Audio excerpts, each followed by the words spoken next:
Mga residente ng 22 barangay sa Tondo, Manila dumalo sa town hall meeting para alamin ang mga plataporma ni senatorial candidate Pastor Apollo C. Quiboloy. Si Franco Baranda magbabalita.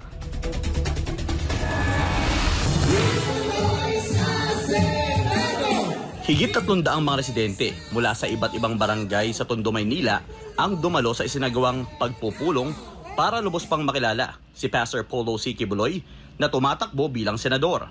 Kilala si Pastor Apollo sa iba't ibang trending na mga issue, lalo na sa mundo ng politika.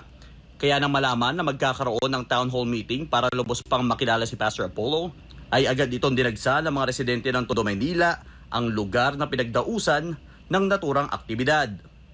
Di alintana na mga dumalo ang mainit na panahon at mahabang pila, makilala lamang kung sino at ano ang mga nais ni Pastor Apollo na gawin para sa mga nasa laylayan at isa na rito, si Nanay Teresita.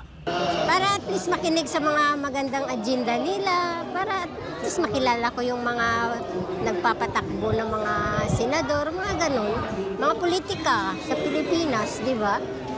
Kailangan natin yan para makapag-isip tayo ng tama, kung sinong ilalagay natin sa pwesto. Yun ang gusto kong malaman ng mga agenda nila. Para naman kay Tatay Hill, nakilala niya si Pastor Apollo sa kanyang mga mabubuting gawain, gaya na lamang ng pagtulong sa mahihirap. Kilalang-kilala yan si Pastor na tumutulong sa mga mahihirap. Nandito akong para makadaw pang palad ko si kay Pastor para yung magkaroon tang mga mahihirap sa Senado. Para yung kahirapan ng mamamayan bigyan ng kalunasan. Kasi alam ko si Pastor tumutulong yan sa mga mahihirap. Kailangan natin ng isang leader na katulad ni Pastor Quiboloy. Kaya sa kabila ng batikos at iba't ibang issue na ipinupukol sa buting pastor, ay waipik ito sa pagbibigay nila ng suporta sa pagtakbo nitong senador. Yung paratang kay Pastor, hindi ako naniniwala na ganun ang ni Pastor.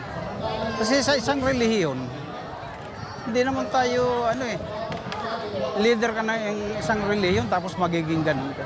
Hindi siguro ganun si Pastor.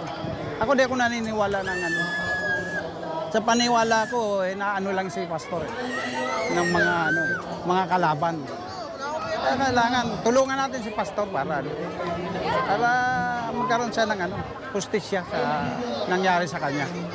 Kabilang sa mga naging tagapagsalita ng butihing pastor ay si Boss Dada, na isang political vlogger, kung saan ibinahagi niya ang ilan sa mga mabubuting hangarin ni Pastor Apollo para sa bansa.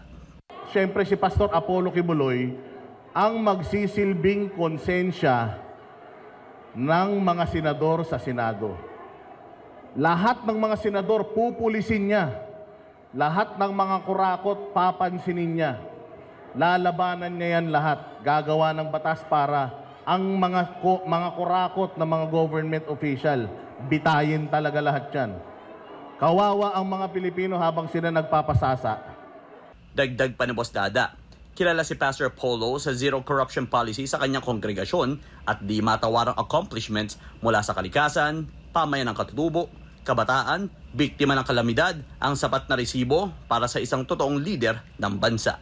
Para sa Diyos at Pilipinas kumahal, Franco Baranda, SMNI News.